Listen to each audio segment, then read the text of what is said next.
ಆತ್ಮೀಯ H16 news ಅರ್ಥಾತ್ ಹೇಸಿತ ನಮಗೆ ಸ್ವಾಗತ. ನಾನು ನಿಮ್ಮವ MI ಅಥವಾ ಮಲ್ಲಪ್ಪ ಜೋತ್ ಅವರು. ಆತ್ಮೀಯರೇ,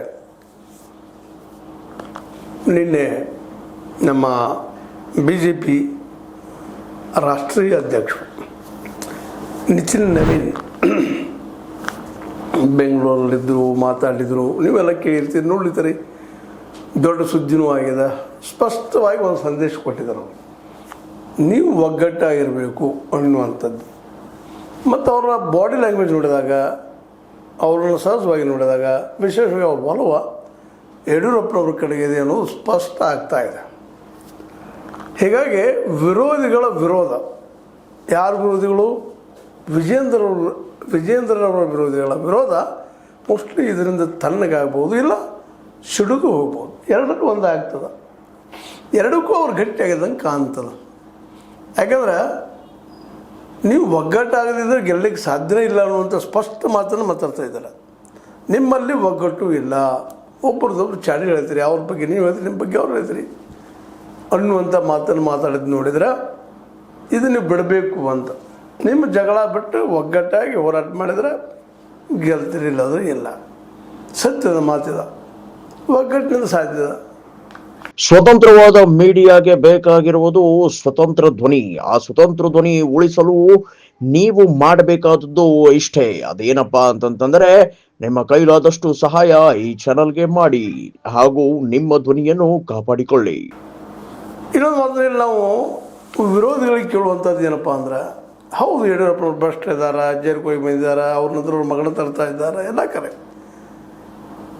ಇಲ್ಲಿ ಯಾರಲ್ಲಿ ಅದಿಲ್ಲ, ಯಾವ ಪಕ್ಷದಲ್ಲಿಲ್ಲ.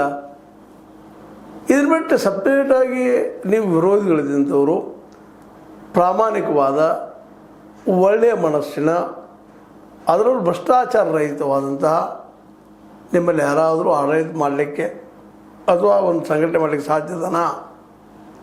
ಇವತ್ತು ಜೊತೆ ಸಾಕಷ್ಟು ಮಾತಾಡಿದರು, ಅವ್ರ ಜೊತೆಗೆ ಅವರು ಸಾಕಷ್ಟು ಮಾತಾಡಿದರು. ಹೌದು, ವಂಶ ಪಾರಂಪರ್ಯ ಇರಬಾರ್ದು, ಯಾವ ಪಕ್ಷದಲ್ಲಿಲ್ಲ. ವಂಶ ಪಾರಂಪರ್ಯ, ನೆಪೋಟಿಸಮ್ ಅಂತ ಕರ್ಕೊಳ್ತೀವಿ, ನಾವು ಯಾರೂ ಇಲ್ಲ. ಭ್ರಷ್ಟಾಚಾರ ಮುಕ್ತ ಯಾರಿದಾರಿಲ್ಲ. ಯಾರಾದರೂ ಒಬ್ಬ ರಾಜಕಾರಣಿಯನ್ನು BJPಯಲ್ಲೇ ಬಿಟ್ಟರೆ, ಕಾಂಗ್ರೆಸ್ ಅಂತ ಭ್ರಷ್ಟ ಪಕ್ಷದ. ಹೌದು, ಅದಕ್ಕಾಗಿ ಜನನೂ ಅವ್ರು ತಿರಸ್ಕಾರ ಮಾಡಿದಾರೆ ಅಂತ ಅಂದ್ಕೊಳ್ಳು. ಇವತ್ತು ನೀವು ಹೊರಗೆ ಬಂದಿದ್ದೀರಿ, ಭ್ರಷ್ಟಾಚಾರದ ಆರೋಪ ಮೇಲೆ ನನಗೆ ಗೊತ್ತದ. ಅದು ಪ್ರೂವ್ ಮಾಡಲಿಕ್ಕಾಗಿಲ್ಲ ಕಾಂಗ್ರೆಸ್ಸಿಗರಿಗೆ, ಅದು ಗೊತ್ತದ. ಆದರೆ ಇಲ್ಲಿ ಭ್ರಷ್ಟಾಚಾರ ಇಲ್ಲ ಅಂತ ಹೇಳಿಕ್ಕೆ ಸಾಧ್ಯ. ಅದರಿಂದ ಇಂಥ ಒಂದು ಅರಮನೆಯಿಂದ ಮನೆಯನ್ನು ಕಳಿಸೋದು, ಆಫೀಸನ್ನು ಕಳಿಸೋದು, ಖರ್ಚು ಮಾಡೋದು, ಹೆಲಿಕಾಪ್ಟರು ಮತ್ತು ಮತ್ತೆಲ್ಲ ಓಡಾಡೋದು ಮಾಡೋದು, ಎಲ್ಲಿ ದುಡ್ಡಿವೆಲ್ಲ ಪ್ರಾಮಾಣಿಕವಾಗಿ ದುಡ್ದವು ಇದೆಲ್ಲ ಮಾಡಲಿಕ್ಕೆ ಸಾಧ್ಯ ಇಲ್ಲ. ಅಂದಾಗ ಈ ವಿರೋಧಿಗಳ ಇವೇನು ವಿರೋಧ ಮಾಡ್ತಾ ಇದ್ದಾರೆ ಯಡಿಯೂರಪ್ಪನವರು, ಅವ್ರ ವಿರೋಧಿಗಳು ಬೇಸಕ್ಕಾಗಿ ವಿರೋಧ ಮಾಡೋದು ತಪ್ಪಿದ್ದಾರಂತ. ಹೌದು, ನಮಗವ್ರು ಸಜ್ಜಿಲ್ರಿ, ಬೇಡ ಅವ್ರು ನಮ್ಮ ಮಾಡ್ಲಿಕ್ಕೆ ಇಷ್ಟ ಹೇಳಿದ್ದು ಸಾಕಾಗಿತ್ತು. ಭ್ರಷ್ಟ ಅದಾರ, ಪಾಪ ಅದಕ್ಕೆ ಮಗ ಬರ್ತಾನೆ, ಮೊಮ್ಮಗ ಬರ್ತಾನೆ, ಎಲ್ಲ ಪಕ್ಷದಲ್ಲಿದ್ದಾರೆ ಅವರ. ಈಗ ಯಾರು ಆರೋಪ ಮಾಡ್ತಾರಲ್ಲ, ಯಾರಿಲ್ಲ. ಬಂಗಾರಪ್ಪನವ್ರ ಮಗ ಕುಮಾರ್ ಬಂಗಾರಪ್ಪನವರು, ಮಧು ಬಂಗಾರಪ್ಪನವರು ಯಾಕೆ ಬಂದಿದ್ದಾರೆ ರಾಜಕೀಯಕ್ಕೆ? ಒಂದು ವಂಶ ಪರಂಪರೆ ಅಲ್ಲ ಅನ್ನೋದು. ಅರವಿಂದ್ ಲಿಂಬಾವಳಿಯವರು ಸಹಿತ ಅವರಲ್ಲೂ ತಾವು ತಮ್ಮ ಹೆಂಡರು ಮಕ್ಕಳು ರಾಜಕೀಯ ಮಾಡಬೇಕು ಅನ್ನೋದಿಲ್ಲ ಅವರಲ್ಲೇ. ಯಾಕೆ ಮಾತನ್ನು ಕೇಳ್ತಾ ಇದ್ವಿ ಅಂದ್ರೆ, ಸಿದ್ದೇಶ್ವರರು ಇಲ್ವಾ? ಯಾರೂ ಇಲ್ಲ. ನೀವೇನು ಯಾರನ್ನು ನೀವು ಟಾರ್ಗೆಟ್ ಮಾಡ್ತಾ ಇದ್ದೀರಿ? ಯಡಿಯೂರಪ್ಪ ಮತ್ತು ಅವ್ರ ಮಗನ. ನಿಮ್ಮಲ್ಲಿ ಆ ದೋಷಗಳಿದ್ದಾರೆ, ನಿಮ್ಮಲ್ಲಿ ಲೇಖರಿದ್ದಾರೆ ಅದನ್ನು ಅಂಥೇಳಿ ಇವತ್ತು ಸಹಜವಾಗಿ BJPಯಲ್ಲಿ ಅದು ದೊಡ್ಡ ವಿಷಯ ಅಲ್ಲ ಯಾವುದೇ ಪಕ್ಷದಲ್ಲಿ. ಯಾಕಂದರೆ ಇವತ್ತೆಲ್ಲ ಪಾರ್ಟಿ ಫಂಡ್ ತೊಗೊಂಡು ಮಾಡುವಂಥ ರಾಜಕಾರಣ ಮಾಡುವಂಥ ಈ ಜನ ಇವುಗಳೆಲ್ಲ ಒಗ್ಕೊಂಡ್ಬಿಟ್ಟಾರೆ. ನಾವು ಒಪ್ಕೊಂಡ್ಬಿಟ್ಟಿವಿ, ಜನನೂ ಸಹಿತ. ಕುಟುಂಬ ರಾಜಕಾರಣ ಇಲ್ಲದವ್ರು ಯಾರು ಇದ್ದಾರಪ್ಪ ಅಂತೇಳಿ ಆ ನೆಲೆಯಲ್ಲಿ ಏನೋ ಹೇಳಿದರು. ಅದು ಇವತ್ತು ನಿತಿನ್ ನವೀನ್ ಅವರು ಸ್ಪಷ್ಟವಾಗಿ ನಿರಾಕರಣೆ ಮಾಡಿ ಹೋಗೋದ. ಅವದೆಲ್ಲ ಹೇಳುವಂಗಿಲ್ಲ, ಅನಗತ್ಯ. ನೀವು ಕೂಡಿ ಹೋಗ್ಬೇಕಷ್ಟ, ಹೋರಾಟ ಮಾಡ್ಬೇಕು. ಎಲ್ಲ ಪಕ್ಷಗಳು ಅದರ ಪರಿಸ್ಥಿತಿ ಅನ್ನೋದನ್ನು ಸ್ಪಷ್ಟವಾಗಿ ಹೇಳಿದ್ದಾರೆ. ಒಗ್ಗಟ್ಟಿಲ್ಲ ಅಂದ್ರೆ ಇಲ್ಲ. ಪಕ್ಷದಲ್ಲಿ ನಾಯಕರ ನಡುವೆ ಒಗ್ಗಟ್ಟು ಇಲ್ಲ ಎಂಬುದು ಪದೇ ಜಗಜ್ಜಾಹೀರಾಗುತ್ತಿದೆ. ಒಳ್ಳೆಯದು ಅವ್ರು ಹೊಂದಾಣಿಕೆ ಪದೇ ರೆಗ್ಯುಲರ್ಲಿ. ಅದಕ್ಕೆ ಅದು ಬಿಟ್ಟುಬಿಡ್ರಪ್ಪ, ಇನ್ನು ವಿರೋಧ ಮಾಡೋಂಗಿಲ್ಲ.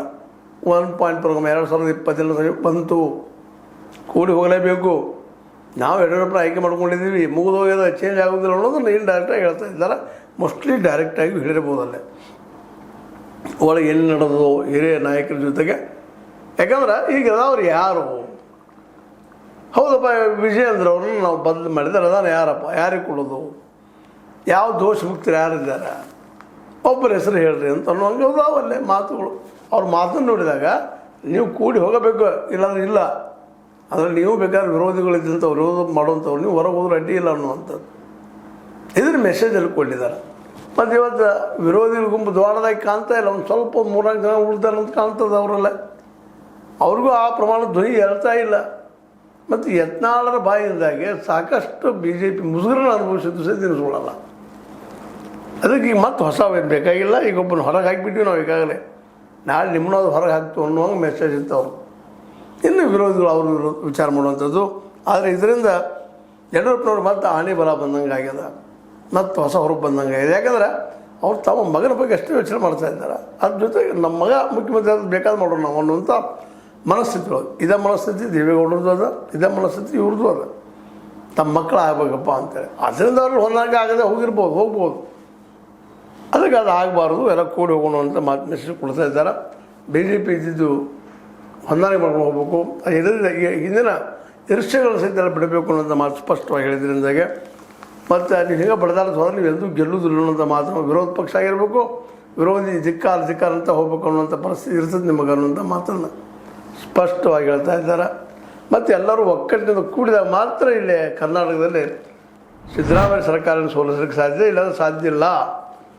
ಈ ಒಂದು ಮೆಸೇಜ ಈ ನಮ್ಮ ರಾಷ್ಟ್ರೀಯ ಅಧ್ಯಕ್ಷ ನಿತಿನ್ ನವೀನ್ ಅವರು ಕೊಟ್ಟಿದ್ದರಿಂದಾಗಿ ಮೋಸ್ಟ್ಲಿ ಇದು ತಿಕ್ಕಾಡ ಕಡಿಮೆ ಆಗ್ಬೋದು, ಇಲ್ಲ ಇನ್ನೊಮ್ಮೆ ಪಾರ್ಟಿ ಹೊಡೆದು ಹೋಗ್ಬೋದು, ಯಾವ್ದು ಬೇಕಾದ್ರೆ ಆಗ್ಬೋದು.